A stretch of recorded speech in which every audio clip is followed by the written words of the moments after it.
Hey everybody, hey. I know you've been wondering where I've been, but truth be told, this is a very hard job for me. Welcome back to Empowering Life After Loss with Delanda. So I have not posted in a couple of weeks, but as you know that I do this channel to empower and encourage others to live after their loss. Even though I am doing this because I feel like it's my purpose, not my job, it gets very difficult for me. The holidays are over. However, I've had a hard past week or so. So I just haven't felt like posting. I didn't want to talk to anybody. And for a couple of days, I've just been in a little funk and I just didn't feel like being bothered. But you know, every time I get there, somebody always call me or say something to me and like, girl, get back on your stuff. You need to be doing this. You're helping me. Thank you. So I thank all of those who continue to watch me. I thank you for continuing to wait for my videos. I am going to get more consistent, but as I stated, this does get hard for me, even though it's been 9 years since I lost my daughter. I still miss her every day. I still wish I could see her every day. And I still long to touch her and hear her voice. And I can't do that any longer. So on my days, it's rough for me. It's hard for me to get on here and encourage others when I don't really feel encouraged myself. But, you know, 90% of the time, I feel pretty good. And when I look at others that have gone through grief, I feel like I'm doing well. So I said, why not help other people that are going through what I've been through? And this video is going to be about just kind of watching what you say when you're supporting people through grief. You know, when you lose someone, people are always saying, oh, there is a much better place. Oh, she's no longer in pain. The good die young. Be strong. All of those things. I've interviewed a couple of people that have lost their mom, their daughters, their fathers, their stepfathers, their brothers, sisters, cousins, grandmas, uncles.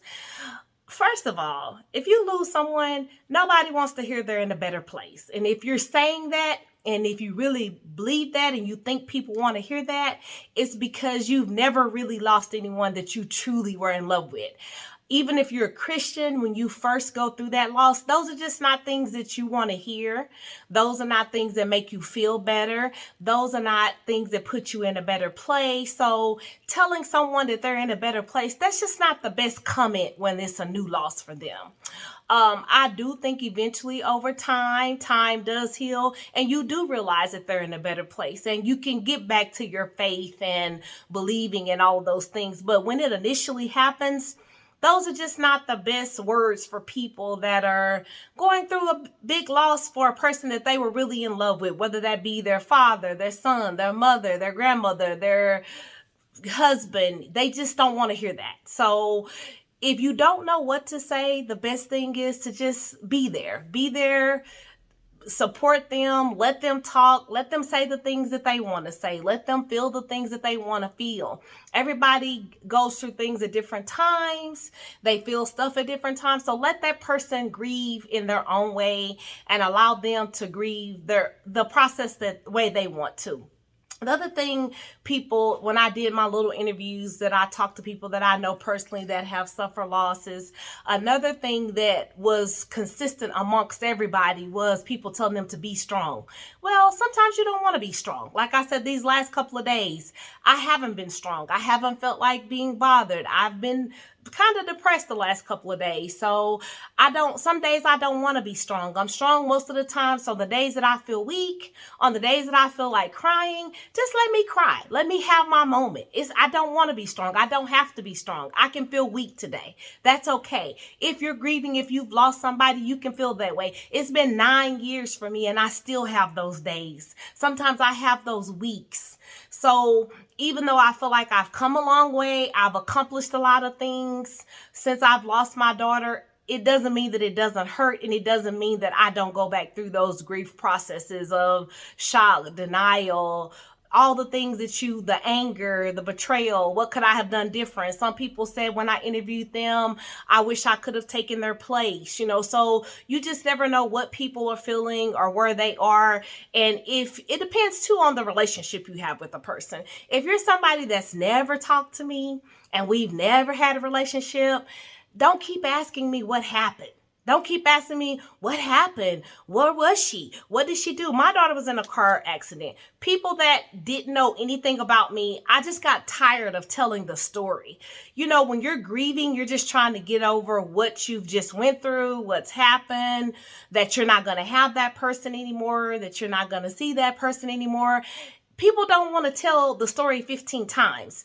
If you were that close to the person, you will probably know the story. And if you don't, go talk to somebody that does know them. So personally, if you're that close to them, eventually they will share the story with you anyway. When you're sitting with them, they'll start talking about it. They'll start telling you the things that are happening. But don't keep asking, what happened? My daughter was in a car accident. What happened? Was she drunk? Did y'all have car insurance? Do you have money to bear? People just ask you all these inappropriate things that are really, honestly, it's none of your business. And if you're that close to me, you're going to know those things. And if you're not that close to me, ask someone that is, if you really want to know that bad. Because if we don't have that type of relationship, now is not the time for you to be that personal. And when I interview people, that was one of the things when people are in accidents or have traumatic deaths and things like that. It's very unexpected. You're shocked when it happens. You can't believe it yourself. So you're just trying to get over the fact that, man, I'm not going to ever get to see her again. I'm not going to ever get to talk to this person again. You're just trying to really accept what you've just physically went through. So sometimes that within itself is overwhelming, as opposed to when Ebony died, I was an ICU nurse. I can remember the first day I went back to work. I felt like I told the story of her death 70 times.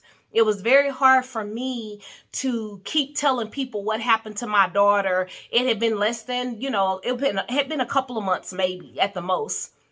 It was very difficult for me to keep talking about my daughter being killed in a car accident and trying to go back and support my families and be there for my ICU families and talk to my patients, because even though you're asking the story and you get it, so now you have the information that you want, it takes a while for that person to get back into the mindset to function again or do whatever it was that they were doing after they told you the story. So if you love the person, if you're there to support the person, the story is just not that important. You're there to support and you're there to give them comfort and to help them through the process, not to necessarily know everything that happened and get the idea. And if you want to do that, talk to people that know them. I'm sure somebody that you know mutually can give you the story if that's truly what you want.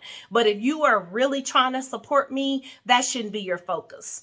And the other be strong thing, when Eric went back to school, his teachers kept telling him that. It just made him angry because he didn't want to be strong. He had lost somebody that he loved. It had been devastating for him. So, watch what you say to people. And if you don't know what to say, just don't say anything at all. You don't have to always fix things. You don't always have to say something. Sometimes your silence is the best, medicine that you can give them at that time. So just be there. Being there is more important than I think anything.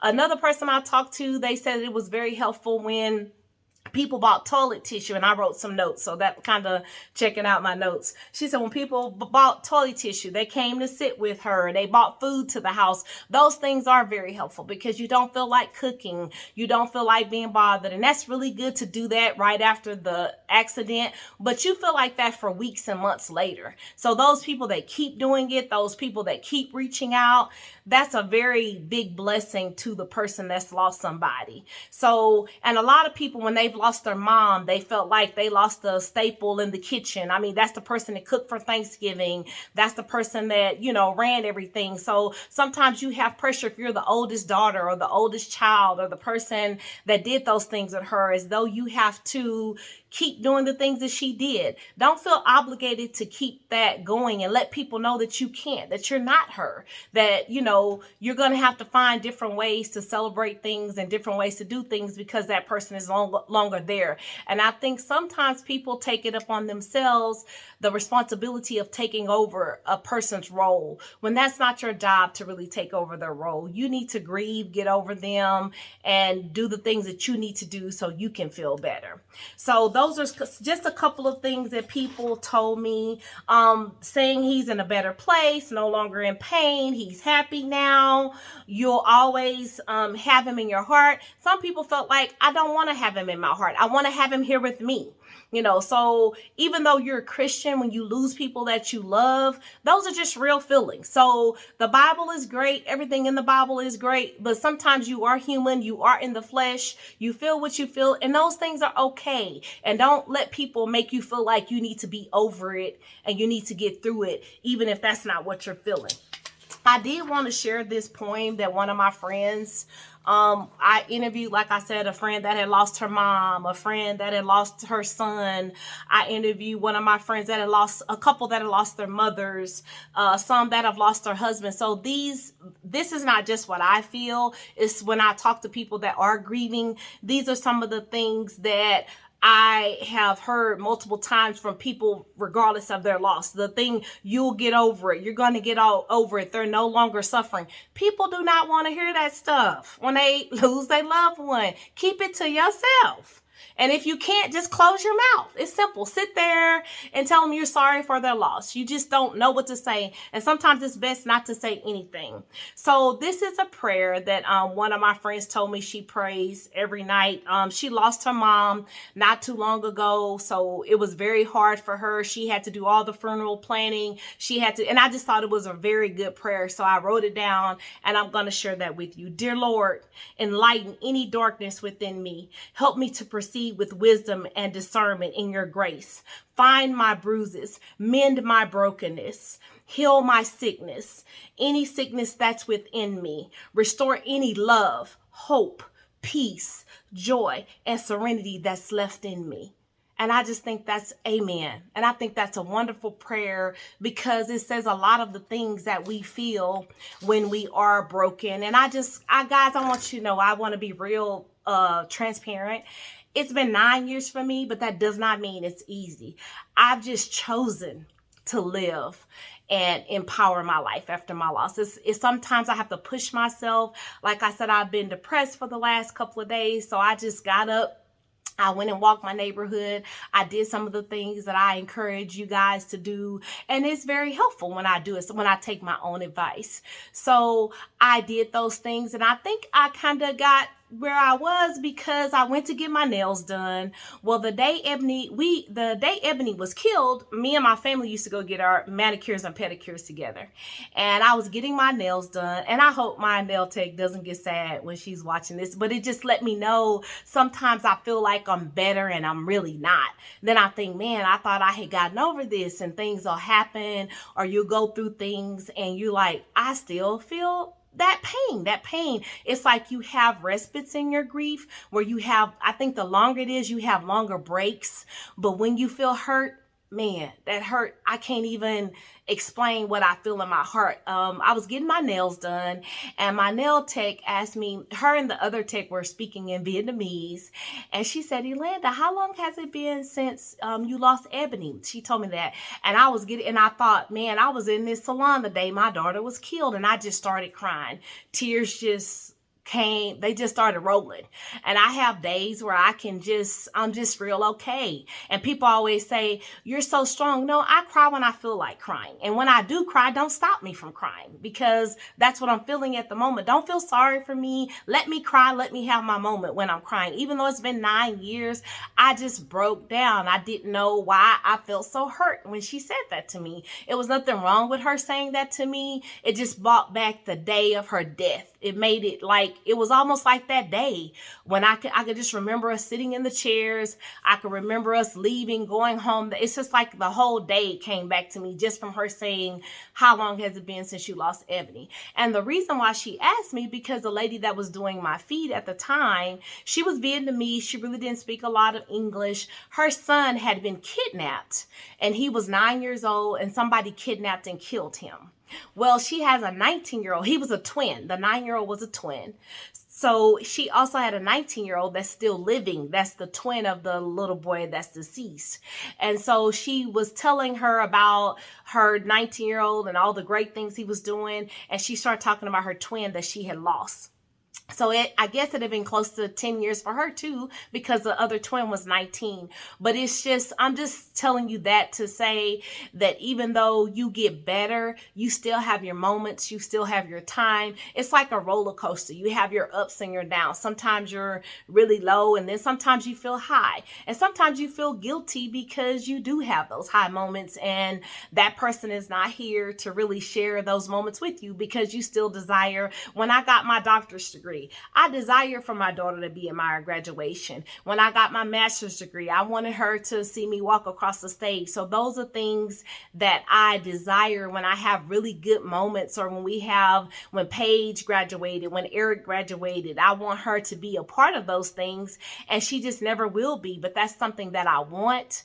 It's not something that I can change. So I just have to live with, what I have, what I'm continuing to be blessed with. So I just have to be grateful for those things.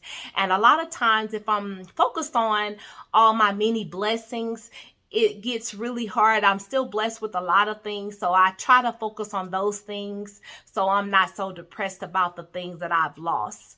With that being said, I am not a counselor. I'm not a psychiatrist. I have just had a detrimental loss to myself, and I just thought that there was a need for people to have someone or something that they can relate to when they go through those types of things. I do answer my messages. People DM me all the time. Thank you for those who have reached out to me. I do talk to them when they talk to me. I answer messages. I respond. I try to encourage you in any way I can. I also make referrals. If I know people that I can send you to that could help you, a counselor or a church or something like that, I can refer you out to someone, because I'm not a counselor. I'm a nurse practitioner and an educator. So that's not my specialty. This is just something that I'm doing because I feel like it's my purpose. It's my duty to share my experience, because people feel like they will never get through where they are. And I just encourage you to keep on keeping on, do everything that you can. Time does make things better. It doesn't go away, but in time, you do feel different. So if you want to message me, put in the comments anything that you want me to talk about. You can send me messages. You can send me ideas. Also, I'm probably going to do another live video. I had told you guys about some things I had done with my daughter's clothing after a while, which I did that not too long ago. I had a quilt made, so I'll probably make a live video with the quilt. I'm going to probably give you the ideas and the information about the candles that I showed you guys, about where you can get a memory candle. And of course, we'll go back over and I'll show you the tree that we planted in Ebony's honor. But I'm glad that you made it through your holidays. If you're watching this video, you made it through your holidays. So kudos for that, because that's very difficult. It's very hard. I'm happy to see that you're back. And thank you for joining in on Empowering Life After Loss. And I will see you next time. Bye.